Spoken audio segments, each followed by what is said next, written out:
بسم اللہ الرحمن الرحیم۔ السلام علیکم ناظرین۔ حضرت ابن عباس رضی اللہ عنہ کہتے ہیں کہ حضور نبی کریم صلی اللہ علیہ وآلہ وسلم اس دنیا میں تشریف لائے تو آپ کی ناف کٹی ہوئی تھی، آپ ختنے شدہ تھے۔ عبدالمطلب یہ دیکھ کر بے حد حیران ہوئے اور خوش بھی۔ وہ کہا کرتے تھے میرا بیٹا نرالی شان کا ہوگا۔ آپ کی پیدائش سے پہلے مکہ کے لوگ خشک سالی اور قحط کا شکار تھے، لیکن یوں ہی آپ کی دنیا میں تشریف لانے کا وقت قریب آیا، بارشیں شروع ہو گئی، خشک سالی دور ہو گئی، درخت ہرے بھرے ہو گئے اور پھلوں سے لد گئے، زمین پر سبزہ ہی سبزہ نظر آنے لگا۔ پیدائش کے وقت آپ اپنے ہاتھوں پر جھکے ہوئے تھے، سر آسمان کی طرف تھا۔ ایک روایت کے الفاظ یہ ہیں کہ گھٹنوں کے بھل جھکے ہوئے تھے، مطلب یہ کہ سجدے کی سی حالت میں تھے۔ آپ کی مٹھی بند تھی اور شہادت کی انگلی اٹھی ہوئی تھی، جیسا کہ ہم نماز میں اٹھاتے ہیں۔ حضور انور صلی اللہ علیہ وآلہ وسلم فرماتے ہیں جب میری والدہ نے مجھے جنم دیا تو ان سے ایک نور نکلا، اس نور سے شام کے محلات جگمگا اٹھے۔ آپ صلی اللہ علیہ وآلہ وسلم کی والدہ سیدہ آمنہ فرماتی ہیں محمد صلی اللہ علیہ وآلہ وسلم کی پیدائش کے وقت ظاہر ہونے والی نور کی روشنی میں مجھے بصری میں چلنے والے اونٹوں کی گردنیں تک نظر آئی۔ علامہ سہلی رحمۃ اللہ علیہ نے لکھا ہے کہ جب آپ پیدا ہوئے تو آپ نے اللہ کی تعریف، اللہ تعالیٰ سب سے بڑا ہے، اللہ تعالیٰ کی بے حد تعریف ہے اور میں صبح و شام اللہ کی پاکی بیان کرتا ہوں۔ آپ کی ولادت کس دن ہوئی؟ اس بات پر سب کا اتفاق ہے کہ وہ پیر کا دن تھا۔ آپ صبح فجر طلوع ہونے کے وقت دنیا میں تشریف لائے۔ تاریخ پیدائش کے سلسلے میں بہت سے قول ہیں۔ ایک روایت کے مطابق 12 ربیع الاول کی پیدائش ہے، ایک روایت 8 ربیع الاول کی ہے۔ اس سلسلے میں اور بھی بہت سی روایات ہیں۔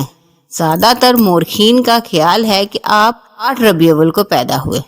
تقویم کے طریقے کے حساب سے جب تاریخ نکالی گئی تو 9 ربیع الاول نکلی، مطلب یہ کہ اس بارے میں بالکل صحیح بات کسی کو معلوم نہیں۔ اس پر سب کا اتفاق ہے کہ مہینہ ربیع الاول کا تھا اور دن پیر کا۔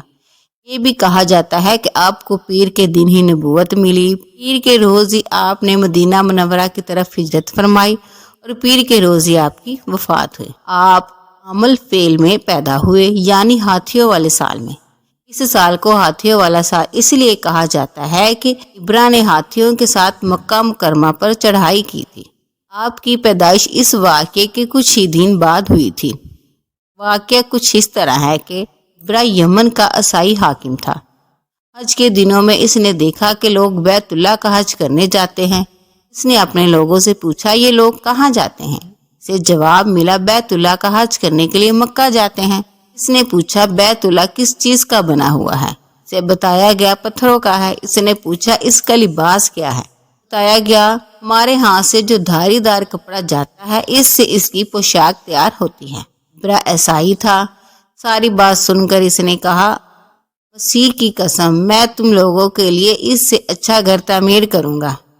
اس طرح اس نے سرخ، سفید، زرد اور سیاہ پتھروں سے ایک گھر بنوایا، سونے اور چاندی سے اس کو سجایا، اس میں کئی دروازے رکھوائے، اس میں سونے کے پتھر جڑوائے، اس کے درمیان میں جواہر لگوائے، اس مکان میں ایک بڑا سا کوت لگوایا، پردے لگوائے، وہاں خوشبوئیں سلگانے کا انتظام کیا۔ اس کی دیواروں پر اس قدر مشک ملا جاتا تھا کہ وہ سیاہ رنگ کی ہو گئی، یہاں تک کہ جواہر بھی نظر نہیں آتے تھے۔ پھر لوگوں سے کہا تمہیں بیت اللہ کا حج کرنے کے لیے مکہ جانے کی ضرورت نہیں رہی، میں نے یہی تمہارے لیے بیت اللہ بنوا دیا ہے، لہٰذا اب تم اس کا طواف کرو۔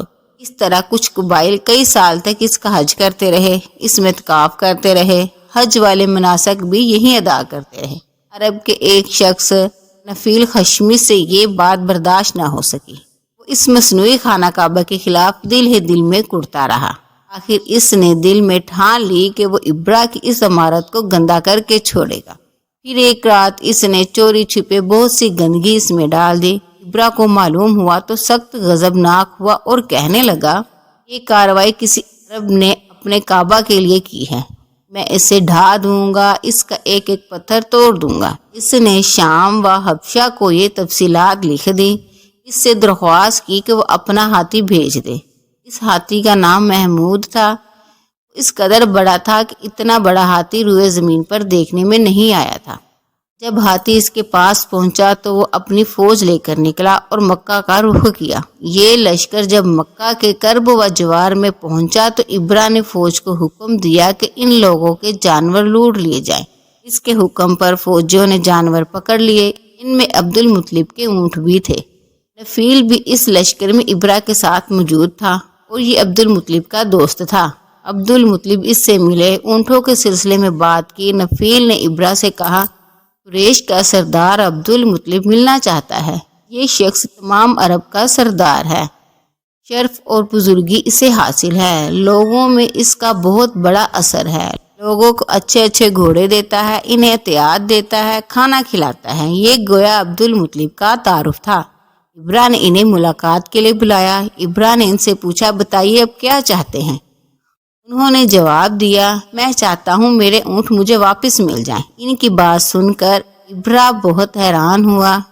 اس نے کہا، مجھے تو بتایا گیا تھا کہ آپ عرب کے سردار ہیں، بہت عزت اور بزرگی کے مالک ہیں، لیکن لگتا ہے مجھ سے غلط بیانی کی گئی ہے، چنانچہ میرا خیال تھا کہ آپ مجھ سے بیت اللہ کے بارے میں بات کریں گے، جس کو میں گرانے آیا ہوں اور جس کے ساتھ آپ سب کی عزت وابستہ ہے، لیکن آپ نے تو سرے سے اس کی بات ہی نہیں کی اور اپنے اونٹوں کا رونا لے کر بیٹھ گئے۔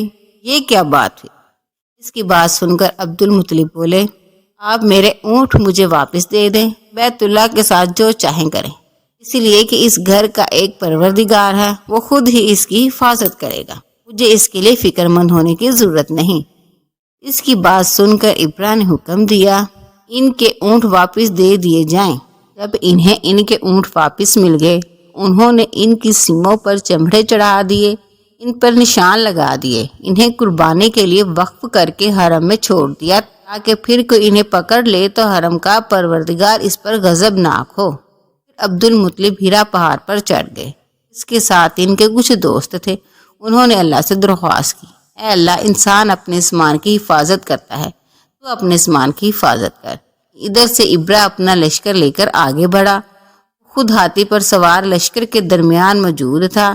ایسے میں اس کے ہاتھی نے آگے بڑھنے سے انکار کر دیا، وہ زمین پر بیٹھ گیا۔ ہاتھی بانوں نے اسے اٹھانے کی کوشش کی لیکن وہ نہ اٹھا۔ انہوں نے اس کے سر پر ضربے لگائے، انگ چبوائے، مگر وہ کھڑا نہ ہوا۔ کچھ سوچ کر انہوں نے اس کا رخ یمن کی طرف کیا تو وہ فوراً اس طرف چلنے لگا۔ اس کا رخ پھر مکہ کی طرف کیا گیا تو وہ پھر رک گیا۔ ہاتھی بانوں نے یہ تجربہ بار بار کیا۔ آخر ابرا نے حکم دیا، ہاتھی کو شراب پلائی جائے تاکہ نشے میں اسے کچھ ہوش نہ رہ جائے اور ہم اسے مکہ کی طرف آگے بڑھا سکیں۔ چنانچہ اسے شراب پلائی گئی لیکن اس پر اس کا بھی اثر نہ ہوا۔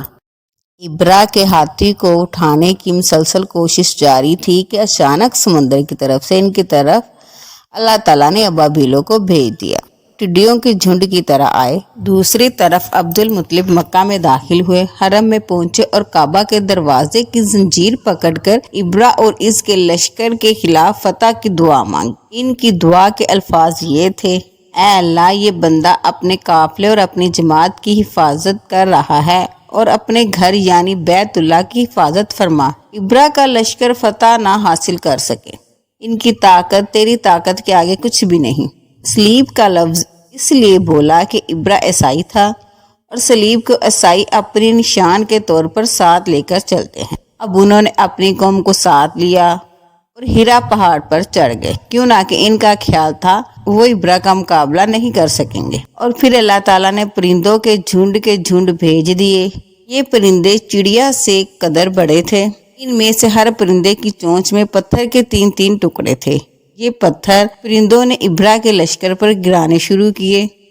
یوں ہی یہ پتھر ان پر گرے، ان کے ٹکڑے ٹکڑے ہو گئے، بالکل اسی طرح جیسے آج کسی چیز کے اوپر سے بم گرایا جائے تو جسموں کے ٹکڑے اڑ جاتے ہیں۔ ابرا کا ہاتھی محمود البتہ ان کنکریوں سے محفوظ رہا، باقی سب ہاتھی تہس نہس ہو گئے۔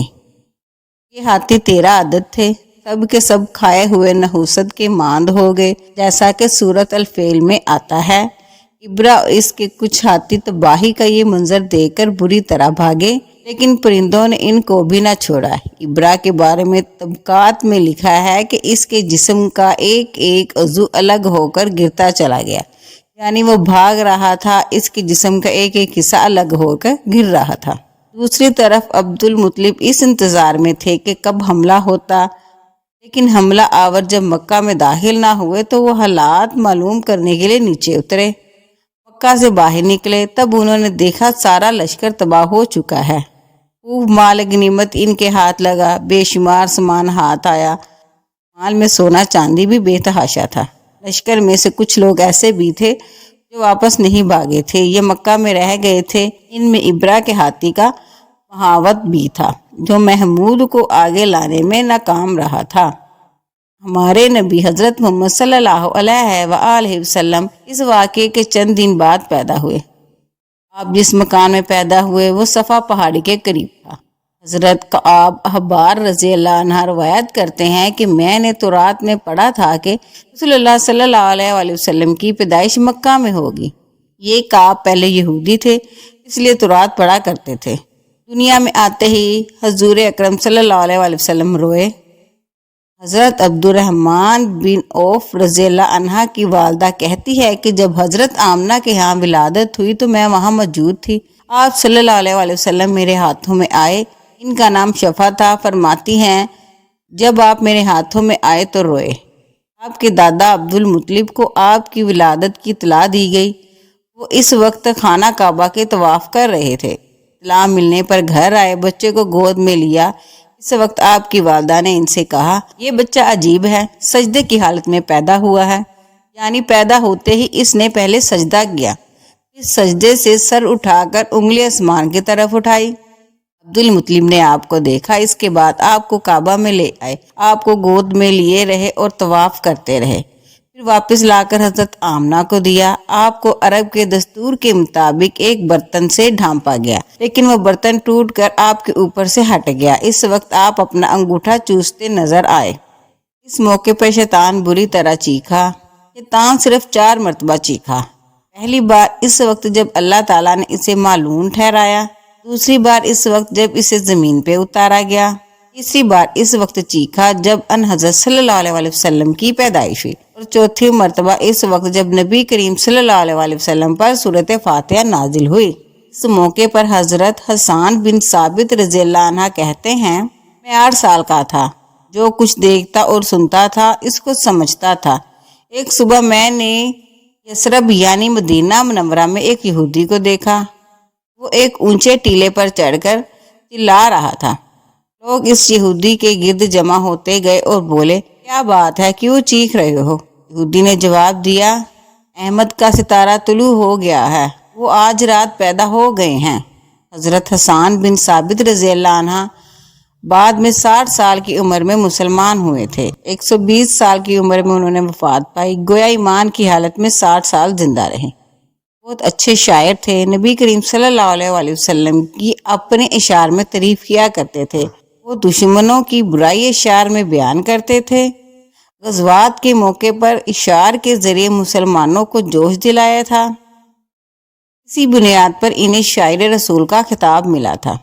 حضرت کعب احبار رضی اللہ عنہ فرماتے ہیں کہ میں نے تورات میں پڑھا ہے کہ اللہ تعالیٰ نے حضرت موسیٰ علیہ السلام کو ان حضرت صلی اللہ علیہ وآلہ وسلم کی ولادت کے وقت کی خبر دے دی تھی، اور حضرت موسیٰ علیہ السلام نے اپنی قوم بنی اسرائیل کو اس کی اطلاع دے دی تھی۔ اس سلسلے میں انہوں نے فرمایا تھا تمہارے نزدیک جو مشہور چمکدار ستارہ ہے، جب وہ حرکت میں آئے گا تو وہی وقت رسول اللہ صلی اللہ علیہ وآلہ وسلم کی پیدائش کا ہوگا۔ یہ خبر بنی اسرائیل کے علماء ایک دوسرے کو دیتے چلے آئے تھے، اور اس طرح بنی اسرائیل کو بھی ان حضرت صلی اللہ علیہ وآلہ وسلم کی ولادت کا وقت یعنی اس کی علامت معلوم تھی۔ حضرت عائشہ رضی اللہ عنہا سے روایت ہے کہ ایک یہودی عالم مکہ میں رہتا تھا، جب وہ رات آئی جس میں ان حضرت صلی اللہ علیہ وآلہ وسلم پیدا ہوئے تو وہ قریش کی ایک مجلس میں بیٹھا تھا۔ اس نے کہا کیا تمہارے ہاں آج کوئی بچہ پیدا ہوا ہے؟ لوگوں نے کہا ہمیں تو معلوم نہیں۔ اس پر اس یہودی نے کہا میں جو کچھ کہتا ہوں اسے اچھی طرح سن لو، آج اس امت کا آخر نبی پیدا ہو گیا ہے۔ قریش کے لوگوں وہ تم میں سے ہے، یعنی وہ قریشی ہے، اس کے کندھے کے پاس ایک علامت ہے یعنی مہر نبوت، اس میں بہت زیادہ بال ہیں، یعنی گھنے بال ہیں۔ یہ نبوت کا نشان ہے، نبوت کی دلیل ہے۔ اس بچے کی ایک علامت یہ ہے کہ وہ 2 رات تک دودھ نہیں پیے گا۔ ان باتوں کا ذکر اس کی نبوت کی علامت کے طور پر پرانی کتب میں موجود ہے۔ علامہ ابن حجر نے لکھا ہے کہ یہ بات درست ہے، آپ نے 2 دن تک دودھ نہیں پیا تھا۔ یہودی عالم نے جب یہ باتیں بتائی تو لوگ وہاں سے اٹھ گئے۔ انہیں یہودی کی باتیں سن کر بہت حیرانی ہوئی۔ جب وہ لوگ اپنے گھروں میں پہنچے تو ان میں سے ہر ایک نے ان کی بات اپنے گھر کے افراد کو بتائی۔ عورتوں کو کیونکہ حضرت آمنہ کے ہاں بیٹا پیدا ہونے کی خبر ہو چکی تھی، اس لیے انہوں نے اپنے مردوں کو بتایا، ذرا چل کر مجھے وہ بچہ دکھاؤ۔ لوگ اسے ساتھ لیے حضرت آمنہ کے گھر کے باہر آئے، ان سے بچہ دکھانے کی درخواست کی۔ آپ نے بچے کو کپڑے سے نکال کر انہیں دے دیا۔ لوگوں نے آپ کے کندھے پر سے کپڑا ہٹایا۔ یہودی کی نظر یوں ہی مہر نبوت پر پڑی تو وہ فوراً بے ہوش ہو کر گر پڑا۔ اسے ہوش آیا تو لوگوں نے اس سے پوچھا، تمہیں کیا ہو گیا تھا؟ میں اس لیے بے ہوش ہوا تھا کہ میری قوم میں سے نبوت ختم ہو گئی، اور اے قریشیو، اللہ کی قسم یہ بچہ تم پر زبردست غلبہ حاصل کرے گا اور اس کی شہرت مشرق سے مغرب تک پھیل جائے گی۔